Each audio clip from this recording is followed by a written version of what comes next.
Hello and welcome to Mostly Minnesota Music Podcast Edition. I'm Ann Tracy. I'm here with my co-host, Heather Baker.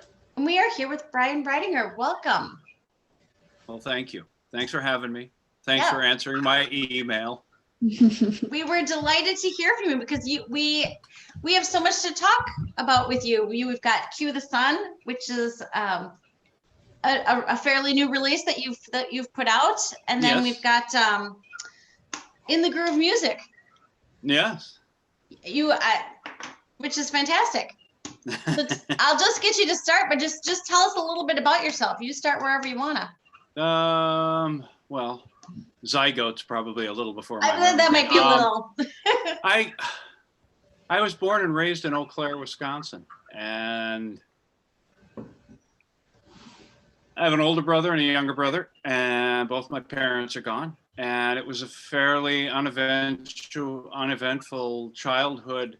One sidebar to all of that, I grew up and I had a radio. My parents gave me a radio, and so I would listen to music from WEAU or Q, 790 AM radio. Wow. Wow. But I heard Led Zeppelin and Black Sabbath, and I was scared and intrigued all at the same time. But what I was going to say was middle America, flyover country, and I grow up with all the same ideas that I think most of us had as small children in the Midwest in the 60s and 70s. And I watched Ken Burns' documentary on the Vietnam War a few years ago when it came out.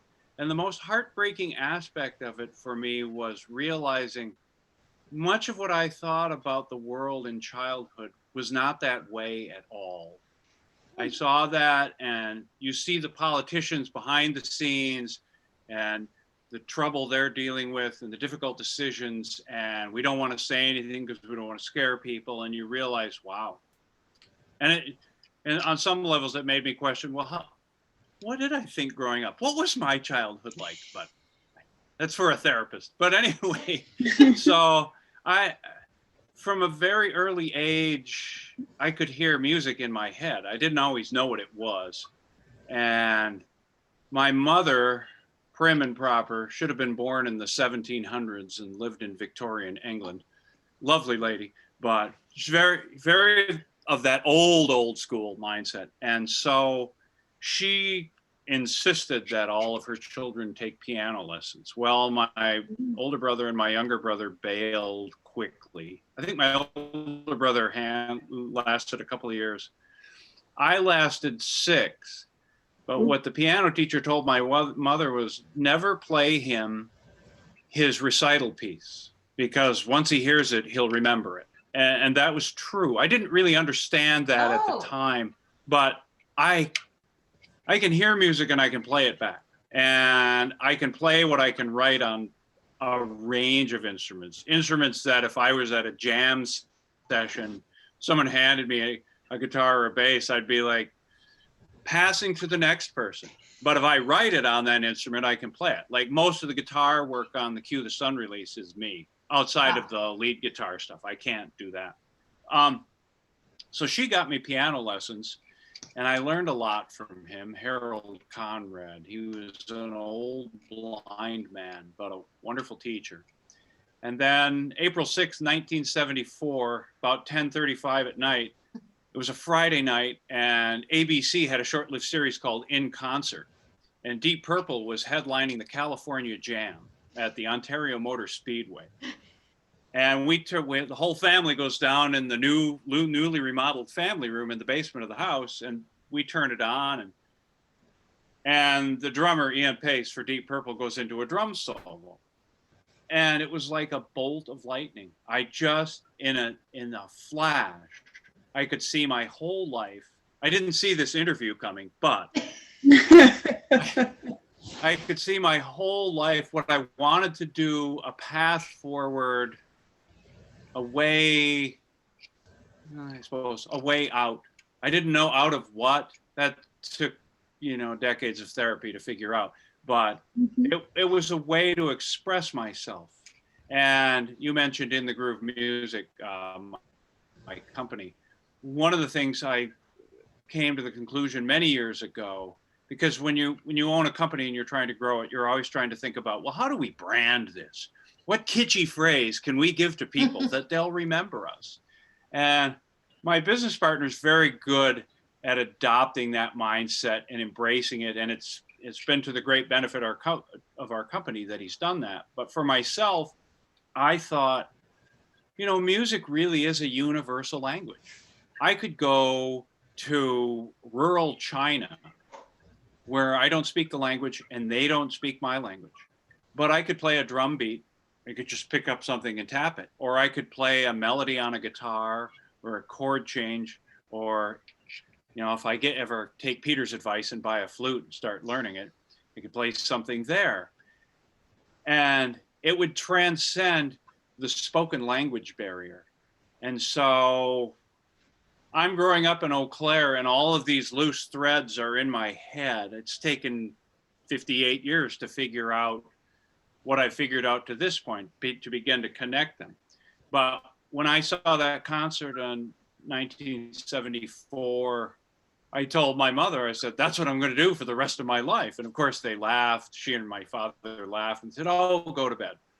Yeah, great. So 2 weeks later, they're like, you really need to stop saying this. Then it was, oh, I'm going to go to junior high and I want to be in the percussion section. And so I set my sights on that. And I was in 7th grade. We had junior high was 7 through 9. And they had a drum set. And I thought, I'm going to start learning how to play the drum set because that's what I want to do. And so the 9th grader, who was the drummer in the jazz band, did not like that at all. So I had to sneak down there after school let out every day when he was off being the football stud. And I would literally practice from 3 until 5:30 when the last bus left downtown Eau Claire, every school day. And homework became an annoyance. Many, many other things became an annoyance. It was like, this is what I'm going to do. And bit by bit, piece by piece, that dialect of my musical vocabulary began to coalesce. I began to figure things out. And over the years, I finally conned my parents into getting me a drum set, which I still have, by the way. It's a great drum set. It's not that one, but it looked, I don't know if you can see that back there.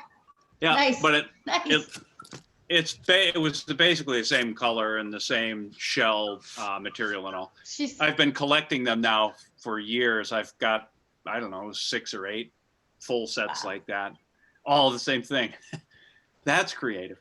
But anyway, so they finally got me a drum set, and I would set it up down in my older brother's bedroom because he had gone off to Stanford to go to college. And I remember thinking to myself, at what point are you good enough to actually play in public?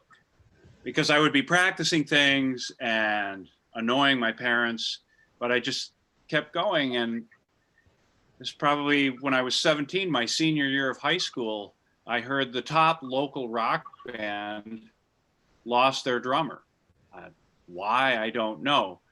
But the bass player's brother was one of my best friends, and he told me. And so I called them and said, hey, I hear you're looking for a drummer. And they're, who told you that?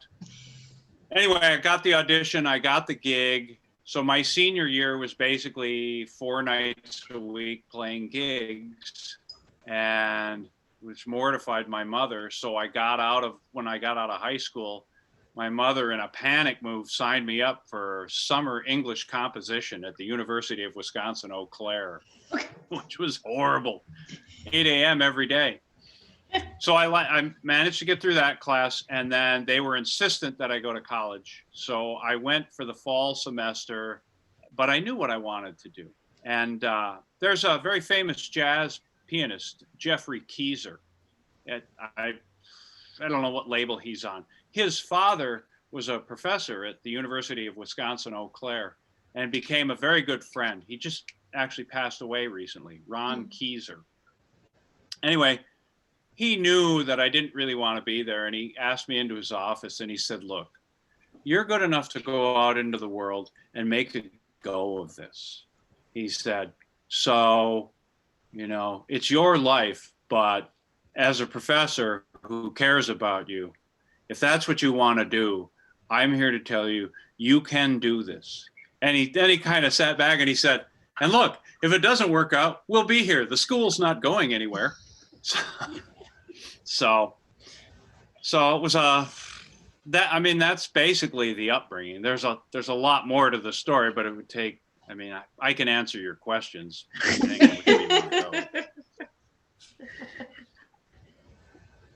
I'm wondering what the Deep Purple song was, or was it the whole? Well, here's the thing. Okay. You can find that clip on YouTube now.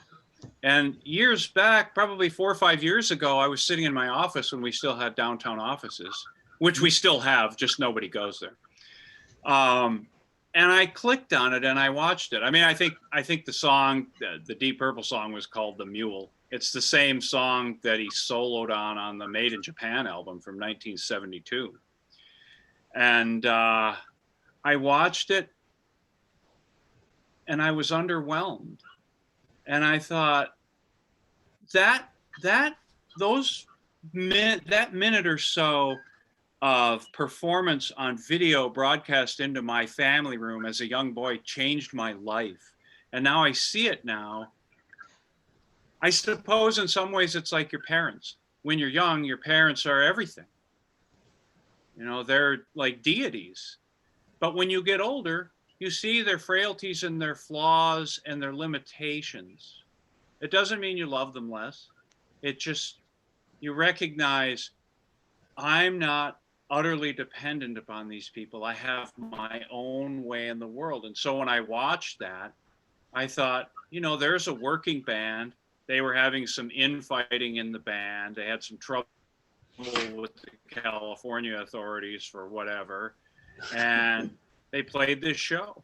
And I, you know, for whatever reason, that vector point of me being, 11, I think I was 11 at that point, and that concert being broadcast on ABC just really, really, you know, fused a direction in my psyche. And I've never strayed from it, no matter what's gone on in my life.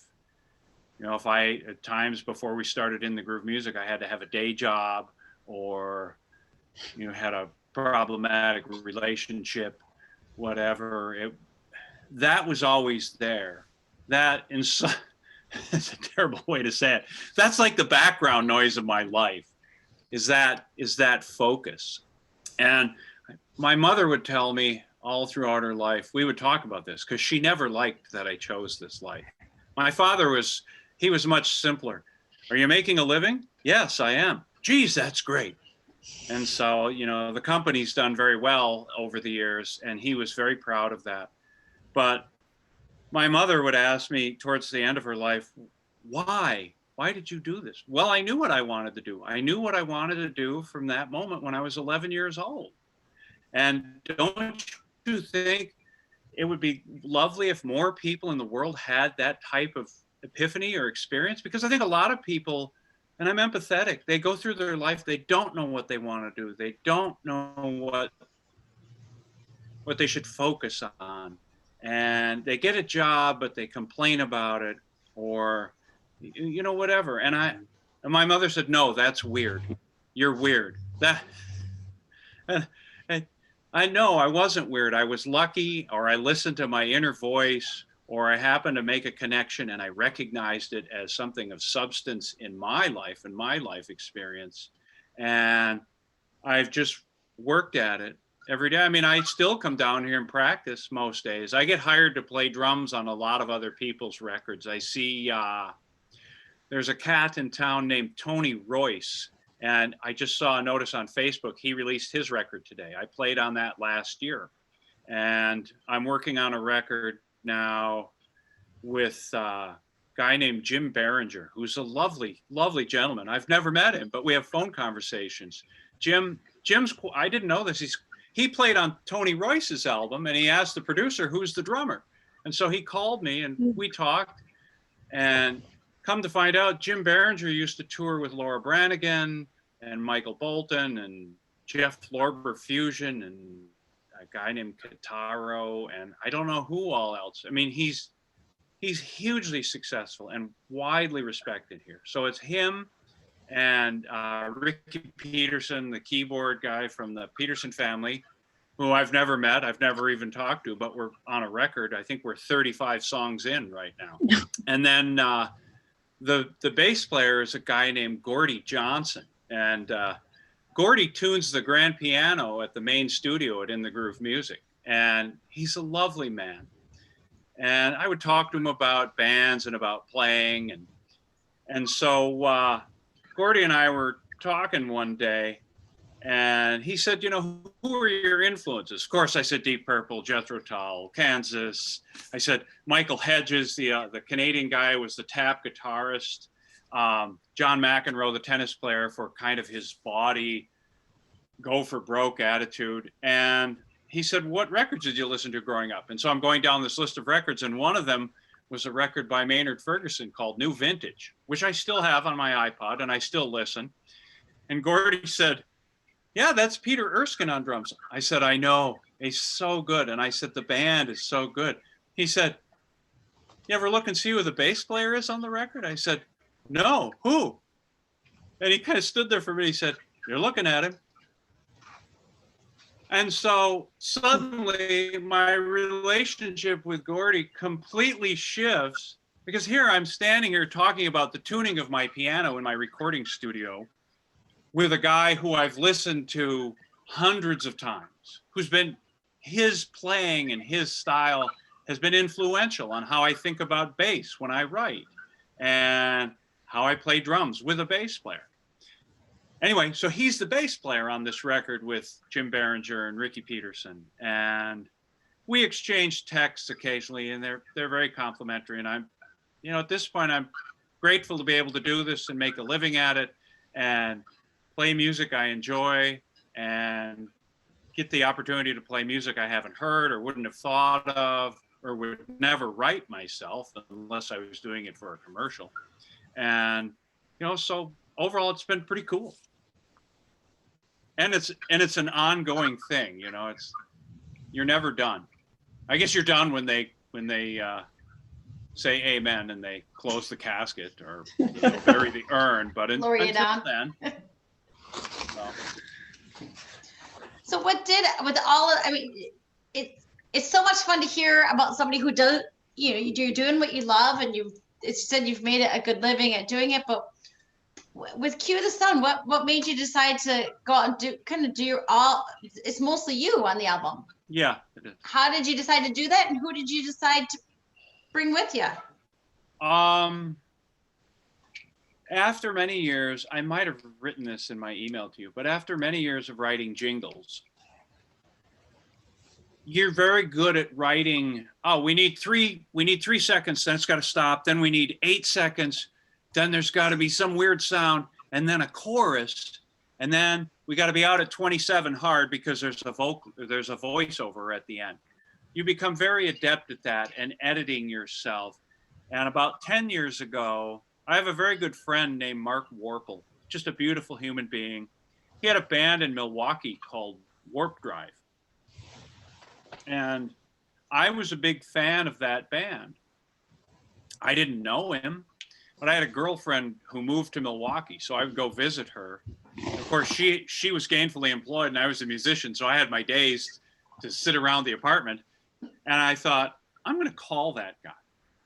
And so one day I picked up the phone and I called him out of the blue. I mean, back then it was different. It was a different process of getting someone's number and whatnot, but he was cautious but engaged, and we chatted, and I think we made just enough of a connection to agree to speak again. And so over the years, we got to be pretty good friends. And then I wound up drumming in his band for a year and a half, which was a lot of fun.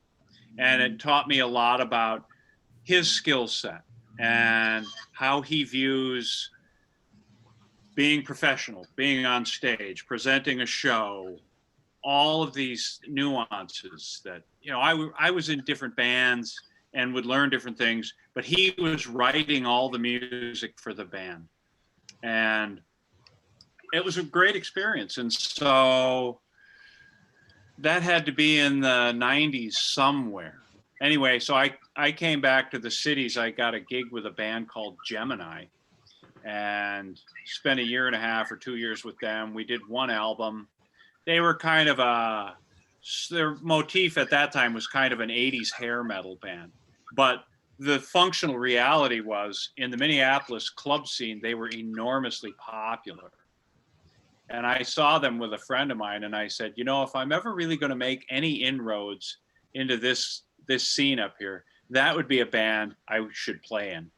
And so later that night, I think I introduced myself to them and they knew me, they knew my band, they wanted to talk to me. And so I had all those things going on. I don't want to get off track with the Gemini thing, but so I wind up doing In the Groove, writing jingles, and then the company starts to grow and you start hiring people, you start hiring other composers because you have more ground you have to cover.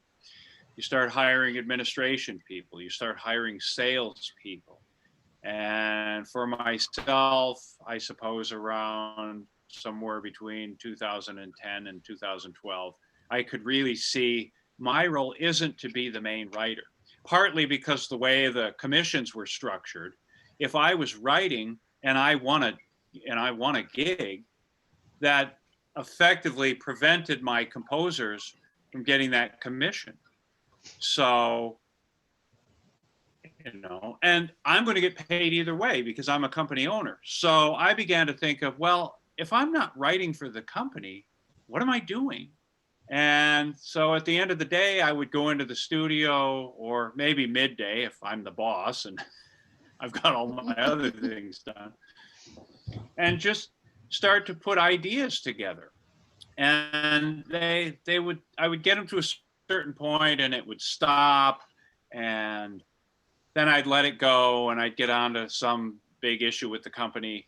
And Mark Warple all the while was like, you know, you really should do this. You could really do this. You write really cool stuff. I mean, it's all subjective, but he was very supportive.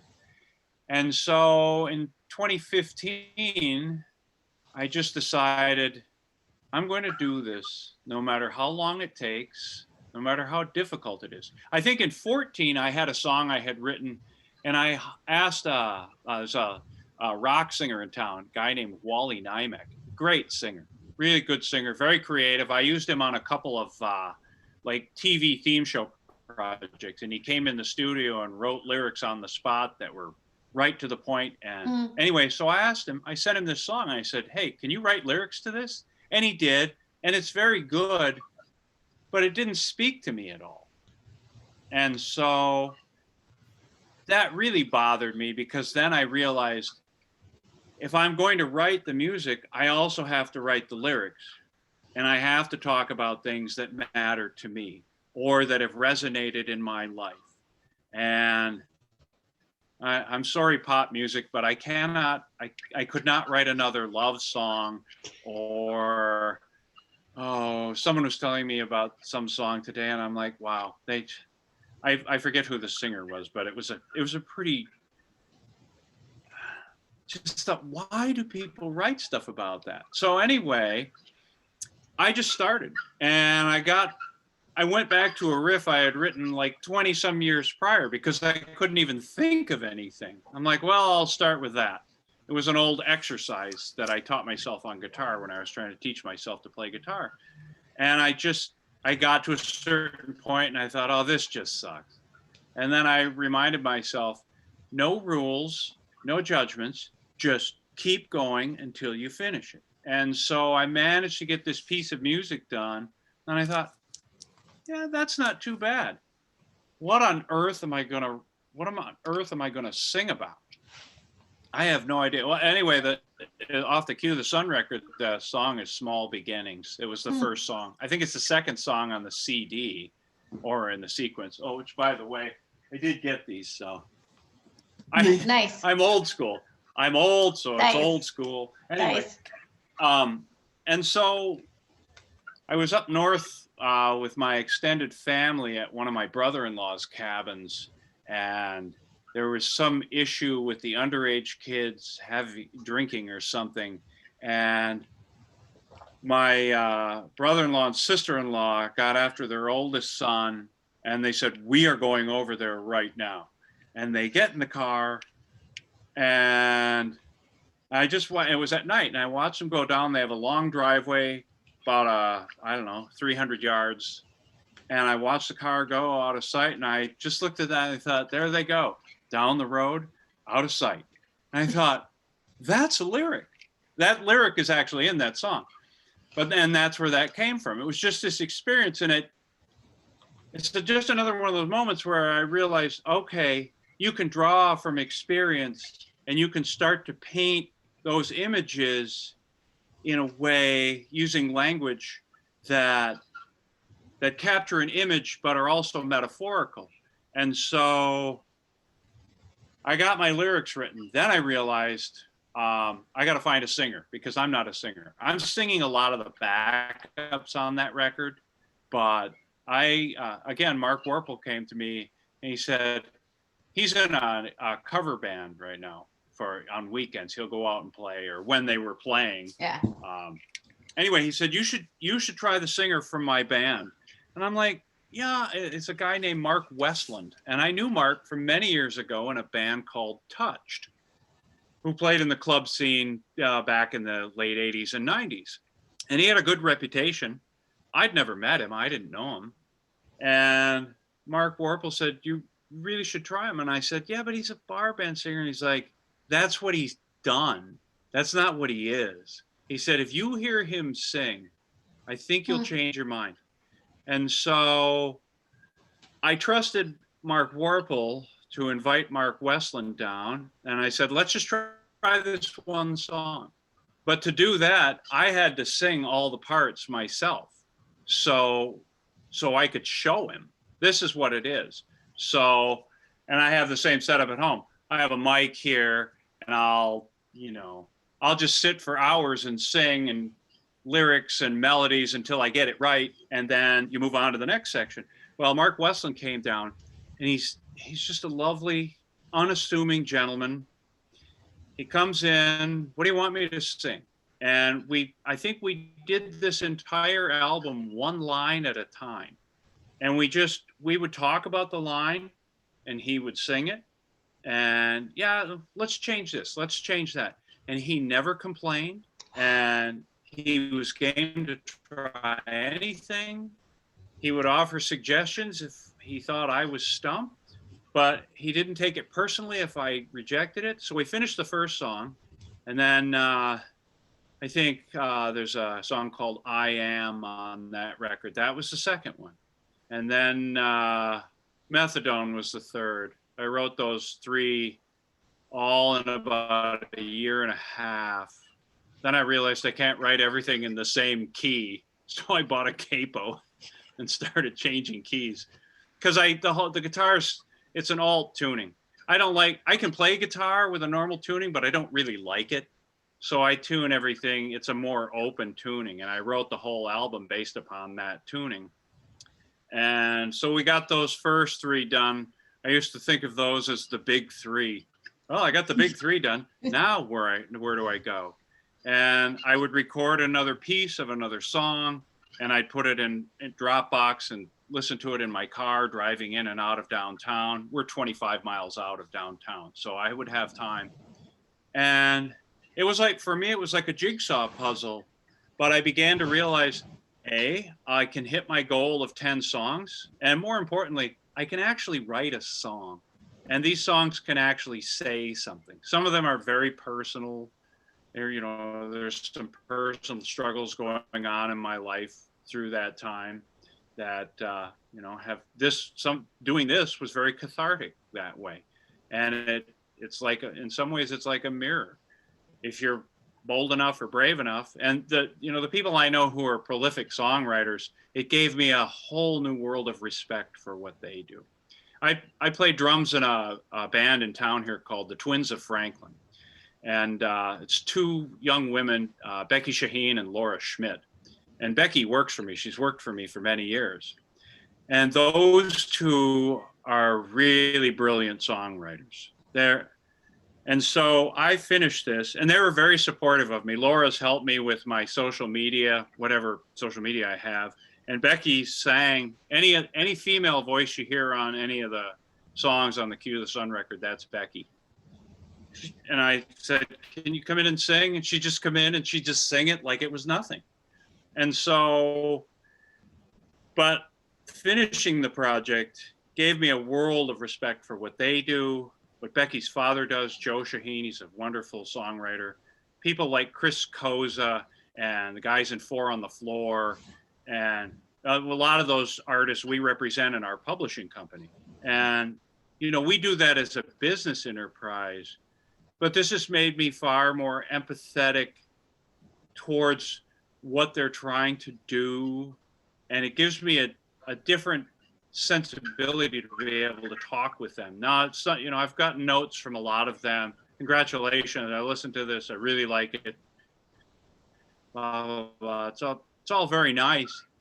But for me, really the lessons were, I suppose, to be a bit more human and to have a bit more reverence for what people who write songs as their sole source of making their way in this world are doing. So does that answer? I don't remember what the question was, but it does. Yeah. It does. Yeah.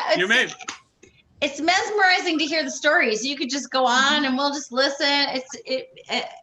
But funny to hear kind of what you've learned through the process of it. You know, because writing jingles, writing the work that you've done for In the Groove is a challenge as well. Yes, that's a very different challenge. We started that. I know this. I think it was March 6, 1995. My business partner Darren Drew and he had the idea, and I had just moved back from Milwaukee, and I had been down there working in a band, had been thinking about getting married, and the band blew up, the relationship blew up, and I moved back. And he said, you know, I think we can make money writing music for television commercials. And he said, you can write. And he said, and I can write. He's not really a writer, but he's a very good producer. He has a good ear for that doesn't work, that works. Put this here. But to create those pieces to move, that's not really his forte. So he and I worked very well together, where I was more nuts and bolts. Here are the chords, here are the beats, whatever. And he was very good at sales. He was unafraid to call anybody and talk to anybody. And so that was in March of 95. And I know that because I looked it up a while back, and B, I've been getting a slew of congratulations on your work anniversary from your friends at LinkedIn. Yeah. So it's 26 years in, and you know, you learn a lot in that. I mean, we started that thinking, let's just write music for television commercials. And I know we had a conversation in, well, probably 2000 or 2001. We nearly lost the business because we kind of didn't know what we were doing. We would get jobs, and you know, you get a check for $40,000 and it's two guys. It's like, well, what are we going to do with this? And I had a good sense. I found an attorney, and she got it all set up for us. It's all the LLCs and the sub S corps. So it's a pretty complicated structure, but it has served us very well over the years. So she had, nice. You know, she had a very forward-thinking view of what we might be able to do. But anyway, when we almost lost it, one of the conversations I remember the two of us having was, look, we can just keep it the two of us and ride it out as far as we can, or we can start hiring people when we can afford it. Then we chose the latter. And that was a steep learning curve, because now you have payroll, you have commissions, you have employment contracts, and but you just tackle it one thing at a time. And we found a good attorney who's been very helpful. Other friends of mine. I've met a lot of people outside this business through my wife and my marriage, and the social connections we make. And I just try to listen to a lot of people and what are their experiences, and try to ask questions that are respectful to them, but might also inform me as to where I'm at, what I'm doing, what I'm not doing, and how I might take my next step forward. The bigger we've gotten, the more implications there are for each of those decisions. We hired a consultant 6 or 7 years ago because he had come from one of our contemporaries who were a bit further up the ladder. And it was a failure. And I realized, well, I call it the Big Dipper syndrome. I mean, if you're out in outer space, you'll never see the Big Dipper. They're just random stars at different points in the universe or our galaxy. But we're pattern-seeking creatures, I'm told. And so from down here, we look up, oh, there's the Big Dipper. And by the same token, we heard various snippets about this gentleman. He had done this, he had been with this company, he knows this person, and we connected the dots. We thought, well, he's got to be this. And we sort of, that was our narrative, and we stuck with it, and we hired him, and he flew up, and it literally went well for a few days, and then we could start to see the cracks. Not that we wanted to admit it, mind you, but you could see the cracks. And it finally, a few weeks into it, we went out to California. He had us fire two good people. And I mean, now I can look back at it and go, the one guy probably wasn't suited for our business, but the other guy had been with us a long time and had a good reputation in the industry. Thankfully, he's gone on and worked in the industry. But we took our consultants' advice and we fired them. And it was a huge brouhaha with the staff. And so, of course, we're in a little bit of a panic that day. And we get on the video call with our consultant. We said, yeah, well, we fired them. You what? Yeah, we fired him. Why on earth would you do that? And now we realize there's something wrong here. And so we got on a plane. We went out to LA. We met him at a restaurant. And he tried to make a play for getting a piece of the company. He wanted a 10% ownership stake, and he wanted $200 and some $1,000 a year salary guaranteed. And I can remember my business partner and I looking at each other, and then I could just feel my father rise up inside of me. And small restaurant over in Beverly Hills, and I just said, no, that's not what we're going to do. You're not getting any percentage of our company, and we're not paying you that. In fact, we're not paying you anything anymore. We fired him, and that was a big mess, and he walked out. But he had done some damage, and if I rephrase that, we had done some damage by not paying attention. That's one of those lessons. Yeah. The higher up you go, the bigger the consequences of the decisions you make. And it took a couple of years to really rebuild. But we just, like with everything else, you just don't look at the big picture. I mean, that's the goal. The North Star, the goal is to build this and, whatever it's going to be. But now just here, pick up this piece, pick up that piece, put these two back together, one piece at a time. And that's how we found our footing again, and to where we are today, which is everybody working remote. So my main composers I think early March, they both built home studios. And then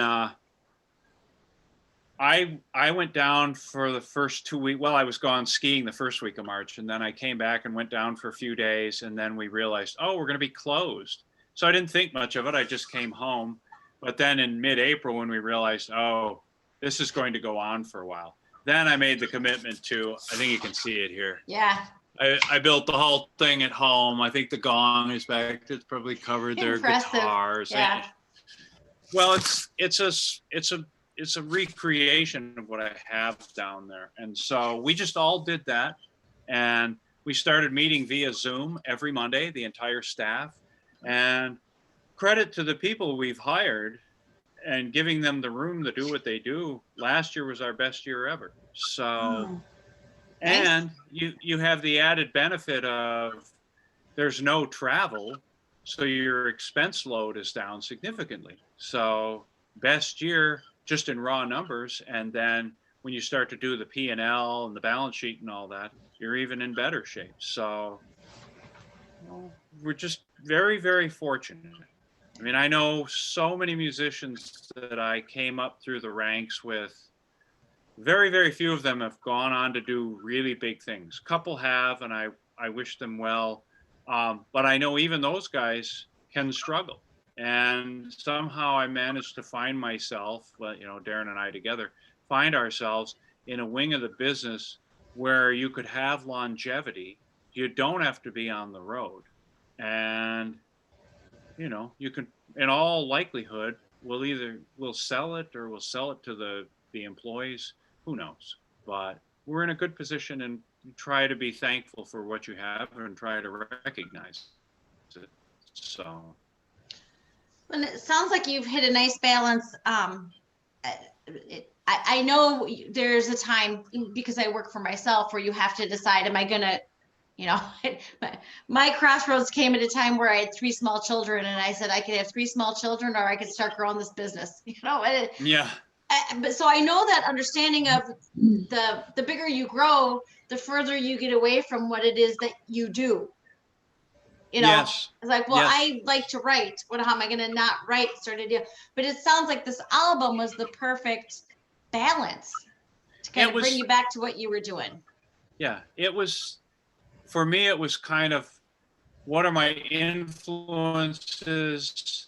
How can I channel those influences into a record that I would write, that I would like to listen to? I mean, I know it's really cliched, but I do like to listen to it. I listen to it for other reasons. I'm like, oh, I shouldn't have played that, or I could have mixed this differently.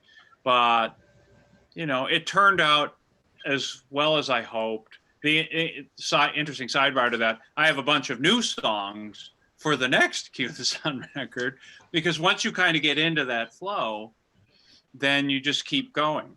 The bigger your company gets, the further away you get from the reason you got into it. And so a nice windfall for having this home studio is I'm able to get back to playing drums for other people. And I can take everything I've learned from the company, editing, mixing, all of that stuff. People can send me their tracks. I load them in. I made an enormous investment in getting all top shelf gear here. So, I mean, if I was building a studio for a large organization, I would recommend a lot of this gear, because that's what it is. So, and that itself, understanding that and knowing where to find it, has been a windfall of having the business. But for me, the big lesson is being able to separate the business from my music career. I'm in the music business. I employ, 12 or 14 people to make livings working in the music business. And then we spend a fair amount of the capital or the revenue that we generate investing in artists, paying them to write music. You might have to write in a particular style, but you'll get paid a particular sum for every song. There's an extra chunk of change in there if there's a vocalist on, and then we own it, and you'll keep your writer's shares. You keep your writer's royalties. So you get paid, you get your intellectual property out into the mainstream media or the side, whatever media is out there, the broader media culture. And that music winds up all over the world. And, some artists have done extraordinarily well. Others, they don't do as well as they think they'll do. But you can never account for that, because people's tastes are very subjective and they change. So go ahead. I was just gonna, but it's an amazing opportunity for so many of these Yes. artists to do something a little different, a little new, to try different things. What an opportunity. Well, you hope, and a lot of people will contact us, me or one of the staff people, and say, "Hey, I write music. I'd like to write for your company." And oftentimes it isn't that simple. Once in a great while, we'll stumble upon somebody out of college. We had a guy, a young gentleman named Mateo Palmer, who just came out of St. Thomas. Now I think he got a gig writing for some big company, but he was a protege of one of our longtime composers, Brian Casey. Brian is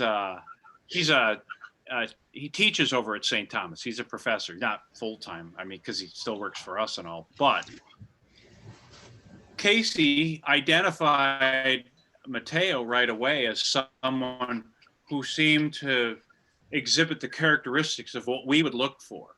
And so Casey mentored him, and Mateo started writing for us. I think he's got 2 or 3 complete releases with us right now in the publishing company. And then he wrote on a number of, like, you get hired to write a theme song for the PGA of America or Sports Center. We've done for a lot of years. I forget what else. Well, here's a sidebar for you. I don't write much for the company anymore, but my head of creative, a guy named Drew Lerdahl, called me up and said, "Hey, we got a job with Fox News." Okay. Yeah, it's for Tucker Carlson. Oh, okay. Yeah. You wanna take a stab at this? We're gonna try to keep it in house. And I'm like, really? Because I'm fiscally conservative and socially progressive, and I don't generally watch Fox, nor am I a big fan, but I try to keep my politics out of most of this. And hey, I won that job. I wrote it's called Tucker Carlson Originals, and they sent over the video, and I just saw this and I thought, no, this is what I do. And did a little thing, sent it off to Drew. He sends it off to our sales guy who lives in Denver, who's had the connection with Fox. And the next thing I know, I get a call 2 weeks later. "Hey, we need splits for your track. That's the track that won the job." I said, and of course I said, "Yeah, but you can't ever tell anybody. So now I'm on your podcast." Whatever. It's, and I mean, there's a lesson there. It's, we used to have a writer work for us, a guy named Danny Burke, who's incredibly talented. Danny was with us for a number of years. He and Brian Casey were partners. Danny got married. He and his wife moved to LA. Danny's a staff writer for Cobalt Publishing now, but they just moved back and they live in Stillwater. He and his wife, and they have 2 kids. And one time we were having a staff meeting when Danny was still there, and he said, "What people have to realize is that we're artists, but we create art for commerce. That's our job." And this was in the midst of this elongated discussion that had bookends 20 minutes on either side. And he just uttered that. And I thought, yeah, he hit it on the head. And so when I look at a Tucker Carlson job, I can't look at that and go, I don't agree with your political views or your occasionally hyperbolic inflammatory rhetoric. That has no place here. You have a program. It needs music that is appropriate for what it's trying to do. I have the creative skill to do that. I will put my best foot forward and see if I can offer you a usable option. So that's the lesson that everybody who writes for us needs to know. That's nice. Because occasionally we'll find an artist and we want to hire them to do a collection of 10 songs or 20 songs for the catalog, and they'll say, "Yeah, that'd be great. I just don't ever want it used in a political ad or in an X-rated film or whatever it happens to be." And occasionally, and then I'll have to be brought in. If my admin staff, if they get a question or something that they can't answer, then I get looped in, and we just tell them, "You cannot take that position or we can't work with you." Because once this music goes out into the world, people are going to use it how they're going to use it. It's all tagged and metadated, and it's digitally watermarked. So we know where it goes, and we know where it's being downloaded and how it's being used. All that is trackable now.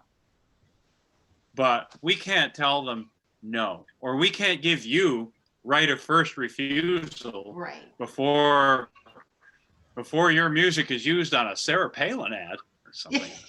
So. Hey, I want to ask you if you will tell us about one of your tracks on your album here. Do you have one that has a year full of great stories? So I don't even know if you can. Is there one really? I don't know. Well, probably there's a track, I think it's the second to the last track, called Unaware. And it's, for me, lyrically, that was one of those, that and there's, I think, well, it's the third to the last. It's right after the title track.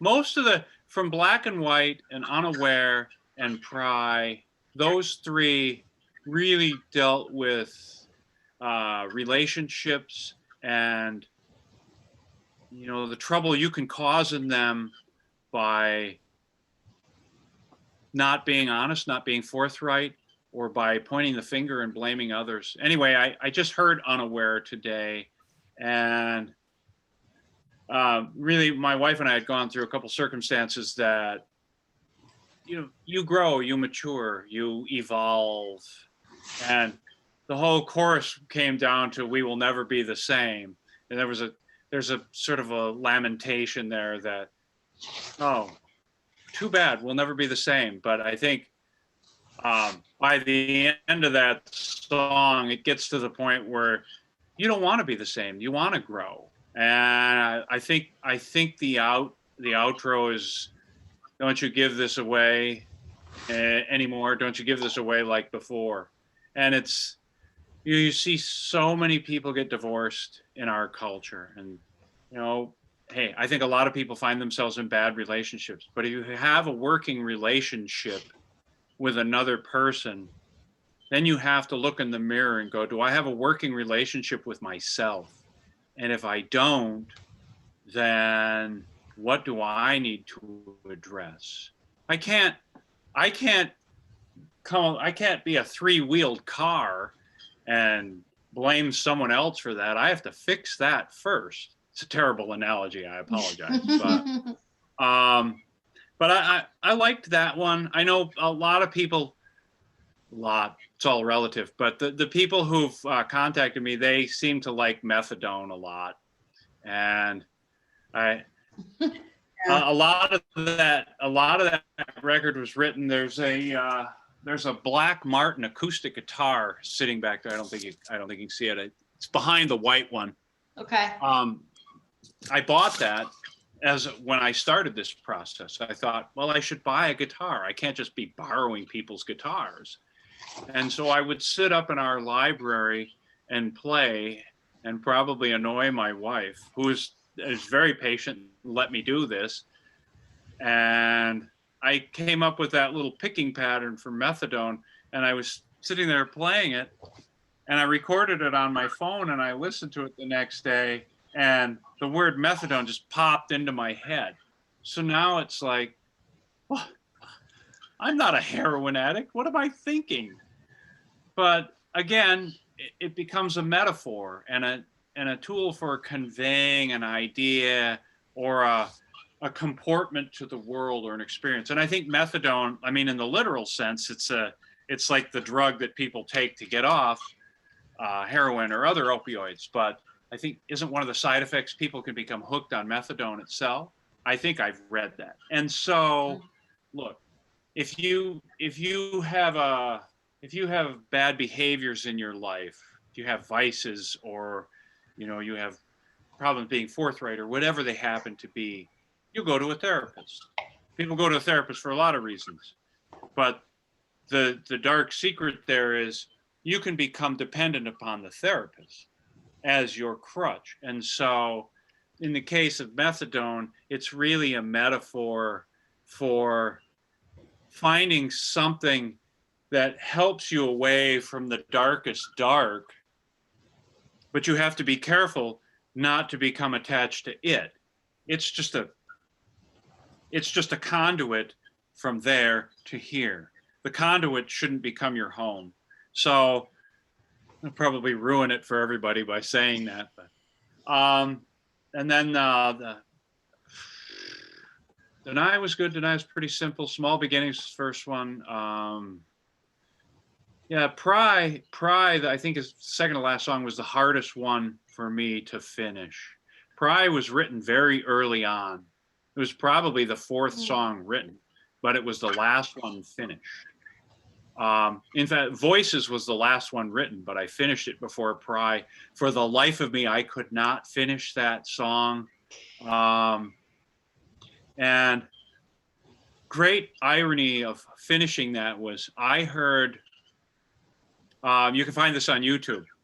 I think it's one of the side effects of the Rock Band phenomena when that game was out, because we had actually worked on some of those at one point. But then they got the real band tracks, but they would get the vocals separate from the drums, from the guitars, and they had Boston's More Than a Feeling. They did, or somebody did, but I found it on YouTube. And it's just Brad Delp singing and harmonizing. And he sings the chorus. And I was like, that's what he said? I never knew he said that. And again, another one of those moments I realized, well, you could slip words in. And there was because I'll pry you away from the undertow and drag you up to sea. But it used to be something about I'll pry you away from the undertow that drags you out to sea. And I hated that. And I thought it just strays away from what I'm trying to say, which is always a work in process. What are you trying to say? I don't know, but I know I'm not there yet. So after I heard that Boston thing, I went back to Pry and I thought, it's just not right. You just have to finish it. And it has to be different. And it's not done until you finish it. And so once I pry you away, I'll drag you up to sea. So it's like lifting somebody up to sea. It's like prying them away from their beliefs. I was thinking at one point in that, how the hell would you get a flat earther away from thinking the earth was flat? You really have to pry them away from that idea, because I've read a number of psychological pieces of literature where they say, look, people believe what they want to believe, even in the face of empirical evidence to the contrary. They simply won't accept it. And I thought, yeah, you really, to get to connect with somebody you care about, if they're stuck on a belief, you really have to dig in. And I mean, it's probably not a psychologically approved way, but you really have to pry them away from that idea, And I think it says what matters is not always clear to see. The closing line is, don't let your feet get pulled into the river. The river, again, it's a metaphor into the idea of beliefs, or you've seen this with the January 6th stuff going on at the Capitol. People get pulled into those river of ideas, and they get pulled downstream, and the next thing you know, they're looking for Mike Pence in the Capitol. And so to me, that song just basically boiled down to the idea of, how do you move people away from their closely held beliefs? And I don't always know that you can, but I was trying to address that idea in that lyric. So does that answer your question, Heather? I know. Yeah, I love your answers. Well, thanks. I feel like I'm at story time or something. Like I'm just, sorry, totally enthralled with your very deep thinker there. Well, thank you. I want to know if are you ever gonna have a song ode to your mother of finding your happiness or your chosen life. I feel like that could be an interesting song too. I don't know. But there's a very complicated relationship with her, and though she would probably, were she here today, she probably would reject this. I like to think, because she's the one who gave me piano lessons. Yeah. She played the piano when I was in the womb. She played it when I was an infant, my entire life. And she was a lovely reader. She could read and play. I can read, I can't translate it. I'm like, if you play it for me, then I can play it. But I like, in a lot of ways, I like to think of the whole career as an homage to what my mother endowed me with, or gave me, or exposed me to. I mean, I play a lot of tennis. I played tennis last night. I played tennis today. My parents gave me that. I play a lot of golf when I can. They gave me that. I go skiing every year up in the mountains. They gave me that. I love to cook. I was cooking dinner with my wife just before I came down to talk to you guys. My mother was a lovely cook. So I don't know. My father passed away in December, and my younger brother was all, oh, we got to have a big funeral and blah, blah, blah. And it's like, well, it's COVID and you're in Eau Claire and nobody's going to come. And we ended up not. But, you think a lot about death and about mortality, and, the best pieces of who my father were and who my mother were are exhibited in me and what I do every day. And the more aware of that I become, the more cognizant I am of the decisions I make on a day-to-day basis, with how my wife and I interact, how I treat my stepkids, how I treat myself, how I engage with the world, how I manage my staff, how I deal with issues with my business partner. And so, really, to answer your question, I never enter into writing a song with I should write about this. I always start with the music, and the lyrics sort of reveal themselves to me. I'm working on one right now, and I was laughing last night when I was driving home from my tennis match, which I lost at 11:20 at night. But I found the line. I mean, it's this whole song, and I'm just trying to get the chorus together, and I could not stand this one line. And I was driving, and I'm playing.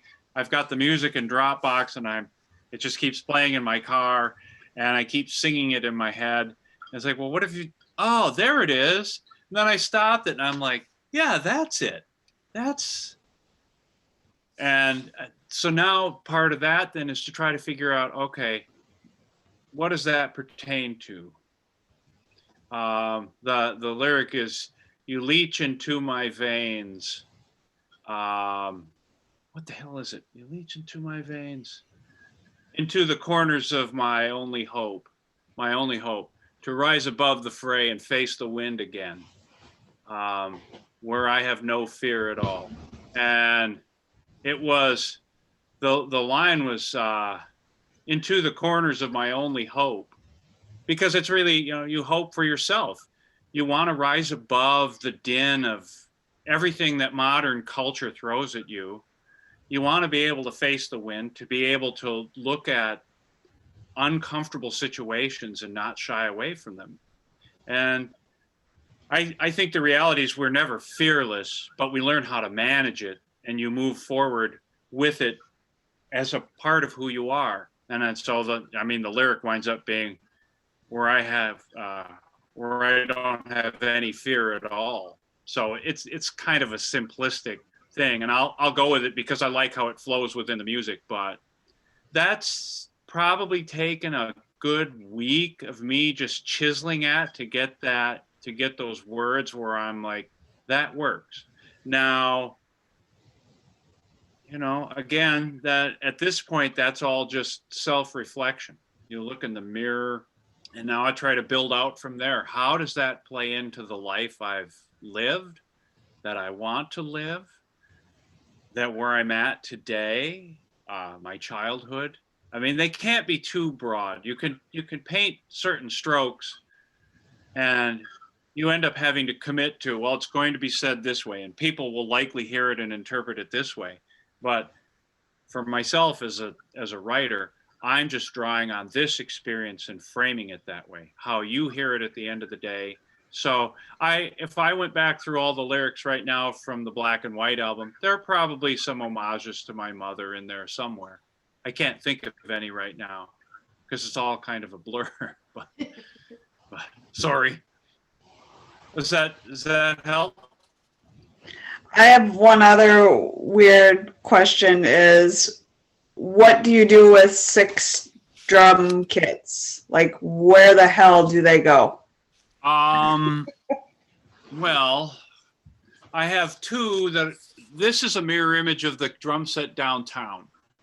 And so I have one there and one here. Now the one downtown has been moved out, so it's sitting in cases right now. I have my original road case from my rock and roll days, which is bigger than this, which is also in cases. I have another set of these in my office downtown that I have to refurbish, but that's a project and a time commitment. And so I'll do that sometime this year. I have my road kit that I go out and play with the Twins of Franklin with. That's sitting in a different set of cases downtown. Then I have my, there's a Canadian drum company called Tempest, and they're long out of business, but I have that kit sitting downtown in cases. That's about like this one. A couple of the sizes are a little different. And then I probably have another 16 or 18 snare drums, probably another 6 or 8 bass drums, a collection of toms where I could assemble 4 or 5 more drum sets. So basically what you do with them is you get them, you clean them up, you use them, and then you put them in cases, and you think about, well, when I redo my will, who am I going to give these to? I don't know. It's funny, all the years I played, I couldn't afford anything. If I got one cymbal, it was like, awesome. Now, it's like, oh, I should get a couple crash cymbals because I've got that recording session coming up, and I'd like that type of, you just go online, boom, boom, they ship them.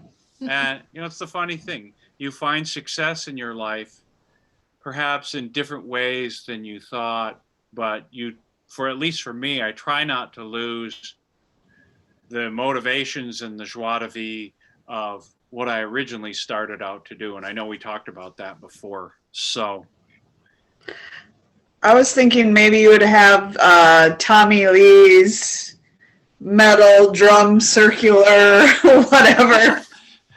No. Something all of a sudden come down with your remote in the backdrop or something. I saw them. I saw Motley Crue a few times. I was never a fan of the band per se. I did like their Dr. Feelgood record because I liked how it sounded. And I realized I'm way more interested in how things sound. And Motley Crue was kind of a debauched spectacle.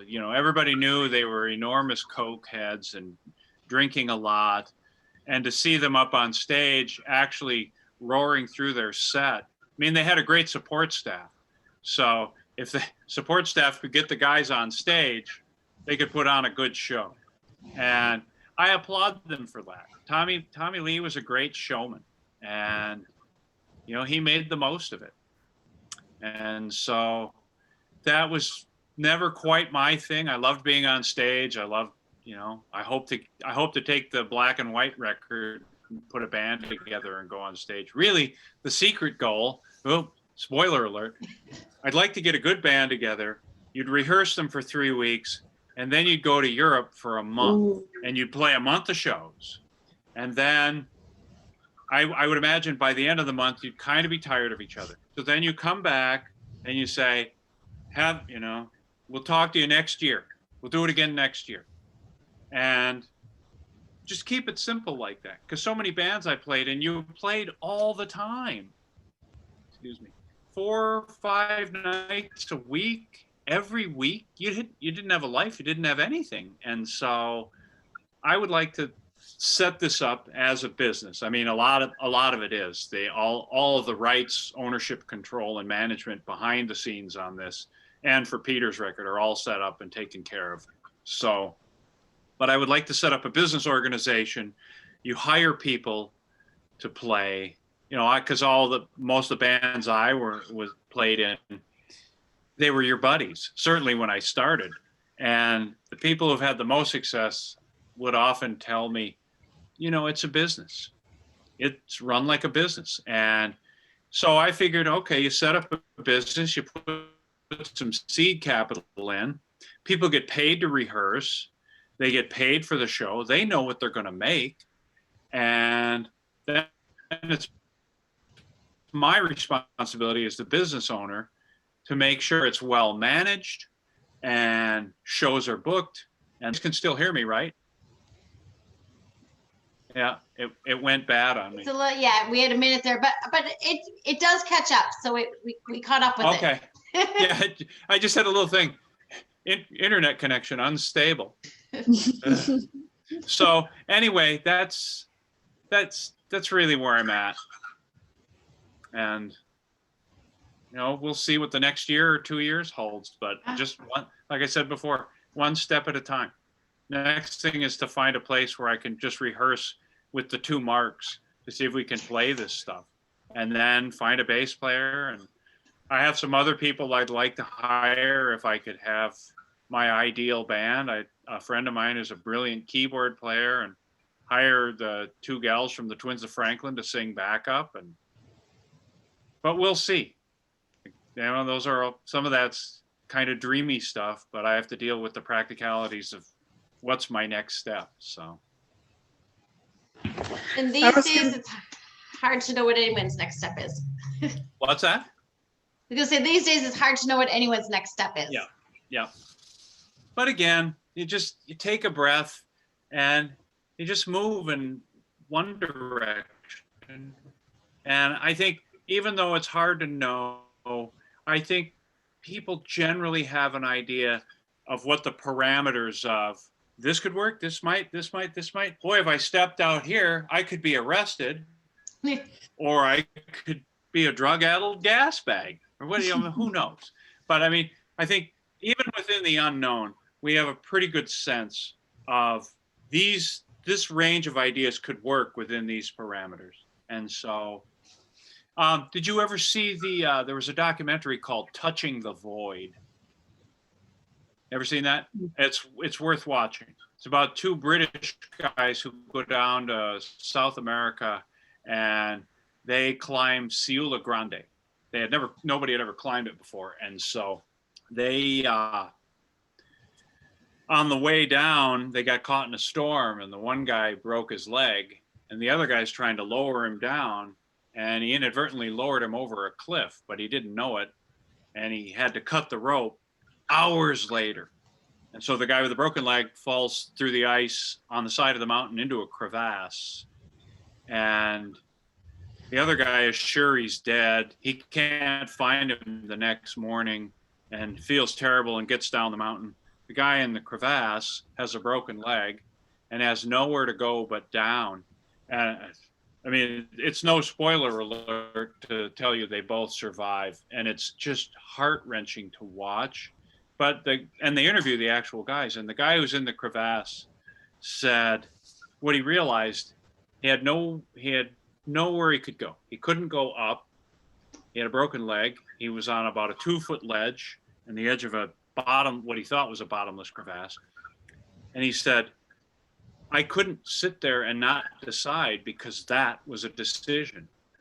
So he said, I just had to make a decision. And he looks right in the camera and he says, you just have to keep making decisions and keep moving forward. And, they're not without peril and consequence, but that was a pretty profound movie for me to watch, just to realize I cannot imagine what that experience was like, and then to hear them being interviewed. So if you ever get a chance, it's well worth watching. Yeah. I'm looking at Heather to see if she's still here. Heather may be frozen now. Uh-oh. She might. Well, that's the world we live in. That's the world we live in. That's the world we live in. Oh, there we go. Yeah. Well, this has been awesome. We've got movie reviews. We've got the music to listen to. We've got great business advice for people who are listening. As Heather said a couple times, your stories are amazing, and you just do bring such a positive attitude to it. And the music too. I think many of the songs feel like they're seeing people through a transition to a better place. I think of Deny and Breakdown.